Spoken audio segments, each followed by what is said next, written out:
Welcome back to another CameronLesan review, where I play an entire game on stream and give you guys my opinion of it. My name is CameronLesan, and today we're going to be talking about Mass Effect 2. This is a direct follow-up of Mass Effect 1, continuing down the path of a single-player sci-fi RPG, except this time the combat and roleplay have been improved immensely. I'm not going to waste your time here. Mass Effect 2 is a great game. I would say way better than the first iteration of the series. The storyline and character development, as well as overall aesthetics of Mass Effect 2, make Mass Effect 1 worth the playthrough to get to this game. It has quite a few really nice twists and turns, and some heartbreaking moments, but there's a lot to explain. Before we dive into the review, I want to say I've played through both Mass Effect 1 and 2 on stream over at twitch.tv/CameronLesan and facebook.com/CameronLesan. And you see both the playthroughs over at my other YouTube channel, CameronLesan's VODs. You can also check out my review of Mass Effect 1 down below. Just a disclaimer, this game did come out in 2010, but I will try to limit spoilers as much as I can, so if you haven't played the game, you still can without spoiling yourself. But since this game has been out for over 10 years, I'm not too worried about spoiling some smaller events. This game is constantly trying to one-up its predecessor, with its world building and storytelling. The entire time you go from world to world, it feels like an entirely different place. Like, remember the character story missions in Mass Effect 1? Well, this game has ramped up those to an entirely different level. Now, a big question you may be asking is, do I need to play Mass Effect 1 to enjoy this game? The short answer is no, you don't need to play the previous title to enjoy it. However, I would recommend you do, because this game is a direct sequel. And although the game reiterates a lot of the content from the first game, that's really not enough, so try and find a way to play the first one. Mass Effect picks up a couple of years after the events of the first game. You play as Captain Shepard, who is killed by a new enemy called the Collectors, and is brought back to life to work for an organization called Cerberus. You venture away from the Citadel, and do a lot of cool stuff. The story mainly takes place in an area outside of the galactic government's control. Human colonies in this sector are mysteriously disappearing, and you quickly find out the main enemies of the first game are back, trying to wipe out the universe. And of course, it's up to you and your crew to stop them. You spend a lot of time in this game on your ship, the USS Normandy. After every big moment or boss, you always end up back in your spaceship, and you can usually do something new in it. There's the ability to customize your captain's quarters with many decorations like cute fish or a space hamster who greets you, as well as different types of model ships. The crewmates aboard the ship slowly fill it with life, and you steadily break them out of their shell. The meat of this game lies in the more combat-heavy portions of the game. The combat systems feel way more refined compared to its predecessor, and the game takes away the annoying looting system for something far more understandable and easy to learn. A new upgrade system where you find a blueprint, and now your weapon type does more damage. Simple as that. There are slight variations in weapons you can select, but you no longer have a bunch of useless weapons on you you'll never use. A lot of this game is still dumping a lot of bullets down range. However, it does not feel like complete RNG, and does feel like some amount of skill is involved.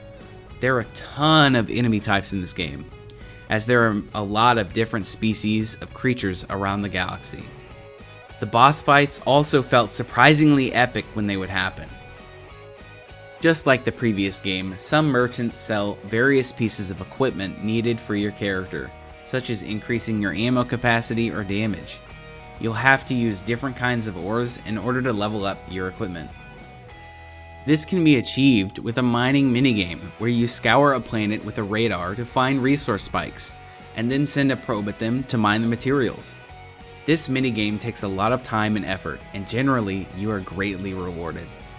This minigame includes more world building, as it lets you explore the cosmos without getting out and seeing it yourself. While not the most engaging gameplay, I did enjoy the breaks from the standard gameplay. However, on-world exploration is a lot more fun. there are a ton of missable areas and environments that house different missions. Unfortunately, there are very few puzzles in this game, as the majority is point and shoot and listen to some people talk. The only puzzles are the mini games for hacking, where you have to match the text or symbols within a limited amount of time. Another big part of the game for me is the aesthetic. There are some great things about this game that make me feel like I'm a captain of a spaceship saving the universe. It's a lot longer than Mass Effect 1 as well. I personally clocked in 26 hours in order to beat the game, whereas the last game only took me 16 hours to complete. However, I'm certain you could cut this time down a bit, as I did all the side quests and companion missions in the game. This game has a lot of lore and character progression that is worth delving into. This game's universe is large, and I very much enjoyed learning all about it. The game also has a lot of replayability, since many decisions affect the outcome of not only this game, but also the next game. These decisions are so drastic in nature that you definitely need to stay on your toes, as you may inadvertently end an entire species with a single line in conversation. This is a major drawing point for playing the Mass Effect trilogy, as it is yet to be replicated anywhere else. If you know of a game that has, let me know in the comments. One of the biggest drawbacks I had is the same issue I had in Mass Effect 1, glitches. I would sprint down a ramp and get stuck floating in the air, and I would have to reload a save several minutes back just to progress. Besides that, this was a cool and interesting story, and it did a lot overall for the series. The missions felt meaningful, even the side missions. The pacing felt just right, honestly. It might be a little slow for some people, but it didn't bother me all that much. I would almost always take Miranda and Jack with me when I was doing missions. These characters used the same weapons as me, so I knew their damage was going to be substantial, and their powers really complemented my playstyle. Miranda buffs the main character and provides great utility with her powers, while Jack is canonically one of the strongest characters in the game. She really shows for it, as she uses her powers to decimate the enemies in her path. Also, I really enjoyed how well they played off of one another as polar opposites. Miranda is a cold, arrogant, and uncaring person who believes everyone is expendable. However, that is just what she's like on the outside. On the inside, she's a deeply self-loathing person who does not believe that she deserves any credit for anything she's ever done. Mass Effect 2 made me feel way more connected to the characters compared to the first game. I loved getting to learn the lore and backstory for so many characters. The side mission story quests were so interesting, I even put off doing main mission quests to complete them.